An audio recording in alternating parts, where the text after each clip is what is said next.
Okay, let's get into it. I want to take a good amount of time here and break down this matchup that we're going to have. What is undoubtedly one of the great games that we're ever going to have in this series with Michigan and Ohio State. And there is a bit of sadness in this one, and the reason is because I just don't know if we're going to have the game in this magnitude maybe ever again. As college football evolves, we're getting into a point where we're getting rid of divisions in the Big Ten. We're expanding the playoff from 4 to 12. All things that I think are necessary and better overall, but there's always going to be unintended consequences to every action, right? There's an opposite reaction. And part of that is going to be that this game, I don't know if it's going to have the level of significance that it does this year moving forward. In future years, you might have a rematch in the conference championship game. The loser would almost certainly be not only in the playoff, but probably hosting a first round game in the playoff. So the stakes are as high as they will ever be, ever again, on Saturday in the big house between the number 2 and 3 ranked teams in the country, Michigan and Ohio State. We start with just the pressure of the game, the magnitude of the game. And I think that the pressure of the game is going to be uniquely felt by Ryan Day. Now, I've gotten to know Ryan very well. I think Ryan's one of the best coaches in America. He's one of the guys that I would love my sons to play for. He is just a good man. He has an excellent staff. He recruits at a high level, and he's under an immense amount of pressure. Why? Because this fan base requires you to beat Michigan. He's done just about everything. Now, he hasn't won a national championship, but he's won playoff games. He's won the Big Ten championship. And yet, these last 2 games and losses against Michigan have put him in a situation where his fan base is looking squarely at him and saying, you have to win this game. And now with the circumstances surrounding this game, he's going to be looking across the field, not at Jim Harbaugh, who's one of the most successful coaches across any level of football in the last 2 decades, but he's going to be looking at Sharon Moore, who's going to be the acting coach for Michigan and doing it for the 4th time in his life. Okay, so that ratchets up all the pressure on Ryan Day. Now, I'm not saying that it's justified. I'm just saying that it's there. In fact, a lot of this pressure I don't believe is justified. I think that the fan base is crazy for trying to think about, well, Ryan doesn't do X, Y, or Z. I mean, are you kidding me? This guy is sensational. He is recruiting at a high level. There's no end in sight. He's going to continue to remain dominant as the Big Ten evolves into what could be arguably one of the best conferences in the country, if not the best conference in the country next year. He's going to be right at the top. Everyone's going to be having to gun for Ohio State. And yet, these last 2 ball games, 21 and 22, losing to Michigan, not okay. Not okay, at least for the fan base. And listen, to some extent, I understand that. And as Urban Meyer will tell you, it's not just a game. It's not just a week. It's just not just a month. It's not just a season. It's a way of life, for those people at Ohio State. And they desperately want to win this game. And Ryan is going to be under an immense amount of pressure in order to get that done. Now, on the field, these 2 defenses are really the 2 units that are the most impressive of any in the game. These 2 defenses are the top 2 scoring defenses in America coming into this ball game. They're the only 2 teams in the country that are allowing less than 10 points. I think it's fair to say that we might have a fairly low scoring game. I don't see the explosion of points happening in this game that we saw in 21 or that we saw last year in 2022. I think it's going to be lower scoring. I think that possessions will be at a premium because both of these defenses have a similar philosophy, not structure, not schematics, but philosophy. And that philosophy really banks on the fact that they are going to put the pressure on the offense to execute time and time again. Namely, better way of saying this, these are defenses that are just not going to give up the big play. And when you don't give up the big play, and neither of them have for the most part this season, you force the offense to have to execute 10, 12, 13 times in order to go score. That's hard to do, in particular under pressure, like the pressure of this game. And I think that both of these defenses will continue to play well and continue to do what they have done all year, which is not give up those big plays. I'm going to focus on Ohio State for a quick moment because last year it really was a defense that had shown a lot of promise during the course of the season. And there was some optimism about what was going on the defensive side, in particular after the previous year in which the defense just was not good enough on their trip to the national championship. Not good enough in particular in that game against Michigan, not stopping the run. So they came in there and they wanted at all costs to stop the run, to prove that they were physical enough to stop the run. In some ways, their desire to prove that led them into some defensive structures that were incredibly vulnerable to big plays. And that's why you saw all of those big touchdown plays from the Wolverines a year ago. You saw what I would categorize as cover zero, no safety back. There's no levels in the defense. You're just putting everyone at the line of scrimmage, and you're trying to force the action. All right? You're going all in, okay, before you see the flop. Get a little Texas Hold'em reference. And that hurt them. And several of those touchdowns were because of that aggressive defense. Because in that defense, one guy doesn't do his job. One guy misses the tackle. One guy is out of his gap, and it's gone. It's gone, and it's a huge play. So philosophically, this year, they were a little bit different. They didn't change their structure on defense, but what they did is they started to maintain their levels even while they wanted to be aggressive. So rather than cover zero blitz, which you saw more, now it's not that they won't do it, they just don't do it as often. And what you saw more of was cover one blitz. Well, what's different about that, Joel? Well, you got a safety back, and his angle and his ability to at least tackle the ball carrier means that you're not giving up 40-plus yard plays, and you're not giving up long touchdowns. So what do? You make them snap the ball again. You're putting the pressure back on the offense to execute. Now you've got to go execute again. Okay, so that's what Ohio State has done, and they've done a really good job of it. Well, Michigan does that as well. Michigan maintains their levels of defense. Very rarely do you see them go for something all out unless it's a situation that calls for that, and they'll generally have a safety back as well. Why? Because they don't want to give up an easy, cheap score to the opposition. Not when you're going to utilize the style of offense that Michigan uses, which is more of a ball control, limit the possessions. Well, if you're limiting possessions and you're giving up cheap touchdowns, that's not a good recipe for success. Okay, so that's what both of these defenses do, and there's a lot of talented players on these defenses. Both defensive lines are very good. I would give the edge to Michigan on the interior at defensive tackle. I would give the edge to Ohio State on the edge of the defensive line at defensive end with JT Tuimoloau and Jack Sawyer, who played really well a week ago. The secondaries are good. I don't quite know how they will be when tested, in particular if Roman Wilson is back for Michigan, or certainly from Michigan's standpoint when you're looking over and you're seeing Marvin Harrison Jr. and Emeka Egbuka and Cade Stover and even TreVeyon Henderson to some extent catching the ball out of the backfield. One of the matchups that I cannot wait to see, though, just cannot wait to see, is Will Johnson, the excellent corner from Michigan, against Marvin Harrison Jr. I do think that Will is going to follow him around at times. Now, they've got enough from a talent perspective where he's not just going to be blanketed on Marvin the whole time. But there's certainly going to be times where Will Johnson's going to have to go cover number 18. And that's a tremendous matchup. I can't wait. It's going to be very similar to Harrison against Joey Porter last year in the Penn State game. Now, Will is really good, but you know how I feel about Marvin. I think Marvin Harrison's the best football player in college football.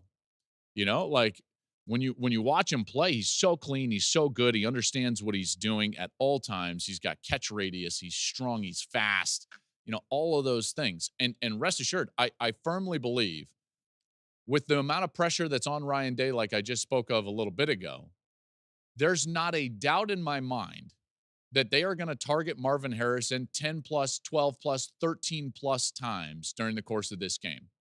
There's no way in the world that Ryan Day is going to sit there and potentially lose this game without Marvin Harrison being at least a potential factor. There's no way.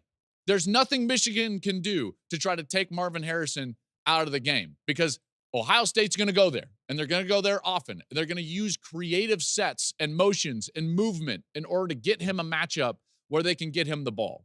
You saw that against Penn State earlier in the year, and I think that you're going to see that against Michigan as well. Let's move to the offensive side first, and I'm going to save the quarterbacks for the end.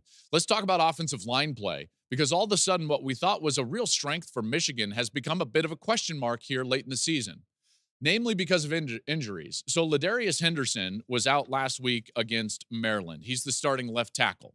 That means that Miles Hinton had to start, one of those backup offensive linemen who, by the way, is very talented and very well could be drafted. So it's not like they're missing a lot just because he went in the game, but he went down during the game. So all of a sudden the depth is really being stressed for Michigan's offensive line. And then the biggie, and that is Carson Barnhart. So I know Keegan's going to play well and Drake Nugent's going to play well and Zach Zenter, the interior of that offensive line. But my question is going to be about Carson Barnhart. Michigan had to run the ball 32 straight times on offense against Penn State because they couldn't protect the passer. Yes, they're going to spin it, and they were able to about saying, like, no, this is just going to be our MO. We're going to go back to what our blueprint is. Okay, fair enough. And they were able to be successful. But a big part of that was the fact that it was really clear right from the get-go that Carson Barnhart wasn't going to be able to pass protect against the speed rush of Penn State. It's very clear. Now, Barnhart started again against Maryland at the right side. Maryland, they weren't really taking advantage of him like Penn State was. But then when Miles Hinton got hurt, Barnhart had to move to the left tackle spot. And when he went to left tackle, he got beat again very quickly by speed rush. If I'm Ohio State, I'm looking at that and I'm going to test Carson Barnhart right away, because Michigan has shown that they understand this and that you can take them out of a big portion of their game plan, namely the drop back passing game, right away by just showing that you can beat their tackles on the speed rush. Penn State did it, but then the problem was that they couldn't defend the run after that. Okay, on the flip side, Ohio State's offensive line. Ohio State's offensive line has gotten better and better and better. I was critical of this unit earlier in the season. I thought that they did a poor job of getting up to the second level, but as Ryan Day generally does, he figures it out and he unlocks the code and he finds the puzzle. And he's done that with two things. One, a little bit of a change in schematics back to what they were doing in really 2020 with Trey Sermon. And then also a healthy, revitalized, and energetic TreVeyon Henderson. That's totally changed the offense for Ohio State and has totally changed, to be fair, the quality of the way that the offensive line is playing. TreVeyon Henderson is playing as well as anybody in America. He is explosive. When you can get him to the second level, he makes people miss. All right. And so that's the charge for the offensive line of Ohio State. Get Henderson to the second and third level. And they've been doing that really well over the course of the last few games. He has been dominant, speaking of Henderson, and he's going to need to be dominant again against Michigan. Michigan can be run against, even though it doesn't feel like they can, if you're in the right sets and formations and personnel groups. One of the things you have to do against Michigan is that you've got to get into their nickel defense, which means they've got two defensive linemen on the field, not three, and then run at the interior of that defensive line. It's hard, and I'm not saying it's not, because those guys are incredibly tough and stout in there in the run wall of the defensive front. But Ohio State will be in a 3-receiver set, 11 personnel, getting nickel on the field, and then Henderson and that offensive line have got to be able to run the football. That's a big key in this game. Okay, now let's go to the quarterbacks. Quarterbacks are huge in this one. We all know that. J.J. McCarthy and Kyle McCord. Now, J.J. has played incredible football for the bulk of the season. Didn't play great last week. And to be fair, I would say the 3 games where he struggled the most were the 3 games that Sharon Moore was the acting head coach. Bowling Green, 3 picks. Penn State probably wasn't his fault, but they had totally abandoned the pass game. And then last week against Maryland, threw another pick. He's thrown 4 picks on the season. All 4 came in the 3 games where Sharon Moore was the acting head coach. I don't know. Maybe that's just a coincidence. Okay, it might be. And maybe it's not. I don't know. And I don't see anything on the film that would suggest like, they're not making the adjustment. Sharon is not in a position to make an adjustment. I would just say that that's something to watch out for. He didn't look healthy against Maryland. He got rolled up on at one point in the Penn State game and started to limp. I noticed it then. I noticed it again against Maryland in the pregame. And then he didn't run around a lot. And that's a guy, in particular with the way the pass rush was getting beat, that needed to use his legs and will need to use his legs against Michigan. He's going to need to run for 3 or 4 first downs in order to keep the chains moving and potentially go and score touchdowns. So that's J.J. McCarthy. Can he do it? Yes. Has he played really well for the majority of the season? Yes. In fact, when I talk with defensive coordinators around the Big Ten, they all say this guy's special, he's elite, and his level of play this season has gone to the stratosphere. Did it come back a little bit against Maryland? Yes. Should I be that worried about it? I don't know. I don't know. I would expect him to revert back to what he has been during the course of the year. Then there's Kyle McCord. Now, Kyle McCord, he's been up and down. Like and at times they have to play around him and nurse him through the game. I saw it live against Penn State. I saw it live against Maryland. And then there are other times when he's the catalyst and it's a quarterback-centered offense that has to go move the ball, namely on the road in a top 10 matchup at the time against Notre Dame. That was a hostile environment. That's going to pay huge dividends for him as he can pull on that experience in this game on the road in Ann Arbor. Kyle McCord is an incredibly talented player, and he's got great players around him. And the difference for him is that all he really has to do is go be a game manager. All right? And I know that there's bad connotations, and is he going to have to make plays here and there? Yes, of course. But guess what? That's what being a game manager is. When the play is there to be made, you make it. When the big throw is there to be made, you make it. You know, and those are the things that he's going to have to do because he has Henderson in the backfield. He's got Stover at tight end. He's got the best wide receiver in the country in Marvin Harrison on the outside and Ibuka getting healthier and healthier. He doesn't have to be great. He just has to be good, reasonable. Don't turn the ball over. When it's there, make the play. And to be fair, in the last few games, when you watch the film, he's making great throws. He's playing at a high level. There's no doubt. I think the biggest question for me is just how they handle the red zone. That's something that they've struggled with as an offense, red zone offense, scoring touchdowns and not field goals. That's something that's going to have to improve during the course of this game. Last thing is on this game is that two teams that on paper look like they're coming into this game maybe heading in two different trajectories. Okay, it looks like Ohio State playing their best football. It looks like Michigan starting to struggle a little bit in the last couple. But if you actually look at the teams that they struggled against and you look at the teams that they played well against, it's actually the same teams. It just happened at different parts of the year. Michigan just looked just as dominant against teams like Michigan State and Minnesota as Ohio State has the last couple of weeks. Ohio State struggled almost identically with Penn State and Maryland, just like Michigan did.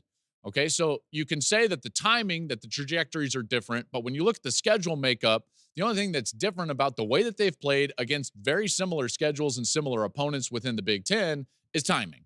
It's timing. Then you would also say, listen, for all the panic about Michigan and the way they played last week against Maryland, wasn't it much worse last year after the Illinois game? I would argue that it was. J.J. did not look great against that Illinois team. Blake Corum hurt his meniscus, and it looked like he wasn't going to be available. Donovan Edwards had a hand injury and was playing with a club on his hand. They had to bring Khalil Mullings over from linebacker to make him a running back for the game. J.J. had not shown any ability to really throw the ball effectively down the field during the course of the season. The outlook for Michigan last year going into this game on the road in the shoe was much more bleak than this year at home with a healthy Blake Corum, Donovan Edwards, and a J.J. that has proven to play on big levels and big stages. Right? I think that that's absolutely fair. And on the flip side, does Ohio State have C.J. Stroud? No. But is their defense way better than the defense that is coming into the game a year ago? Yes. Is Henderson a different player and a more healthy player and a more explosive player than what he was before the game last year? Yes. Is Kyle McCord Stroud? No. But if you're going to play on the road, don't you want the experience of doing it and succeeding in your back pocket? Yes. And that's what McCord has from that game against Notre Dame earlier in the year. All this to tell you, this is going to be a phenomenal game. I know I spent a lot of time on that game, but I wanted to give it its due because this is the game of the year. There's no bigger game in the college football season. This game is likely never going to have the implications that it does this year as we move forward and college football evolves. The path for the loser to get into the playoff is so slim and narrow that this game is everything. This game means everything. You cannot achieve any of your goals as a program if you lose this game. You're not going to win the Big Ten.